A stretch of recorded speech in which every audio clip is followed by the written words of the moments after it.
আজ সকাল সকাল ঘুম থেকে উঠে গেছি ওই 7টার দিকে, ব্রাশ করতে করতে বাইরে এসে গেছি আর দেখো শুধু সাদা হয়ে গেছে চারিদিক, কিছুই দেখা যাচ্ছে না, কুয়াশা। আসলে আমার ছিল পড়ানো, তাই সকালে ওঠা, তাই ঝটপট রেডি হয়ে নিয়েছি আর আমার অল্প কাজ ছিল সেটাই করছিলাম বসে। ওর মাঝে স্কুল করে বাড়ি ফিরে বিকেলে টিউশন করিয়ে তারপর মা বানিয়ে দিয়েছিল ম্যাগি, তো সেটাই খাচ্ছি। আজ সকালে স্কুলে যাওয়ার আগে মাকে বলেছিলাম পায়েস খাবো, তাই দেখছি সন্ধ্যেবেলায় পায়েস বানাতে শুরু করেছে। এই কনকনে ঠান্ডায় গুড়ের পায়েস, ব্যাপারটাই আলাদা, তাই তোমরা কে কে গুড়ের পায়েস খেতে পছন্দ করো আমার মতন জানাতে কিন্তু ভুলবে না, এক্ষুনি কমেন্ট করো।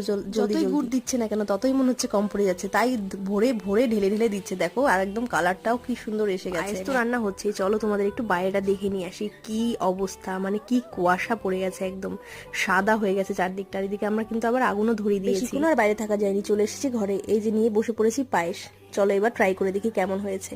তো প্রথমেই খেতে গিয়েই লেগে গেছিল আমার একটু গায়ে, যাই হোক খেতে ভালোই হয়েছিল। আজ তবে এই পর্যন্তই থাকলো, দেখা হচ্ছে নেক্সট শর্টসে। টাটা, সাবস্ক্রাইব করে দিও, দেখা হচ্ছে নেক্সট শর্টসে।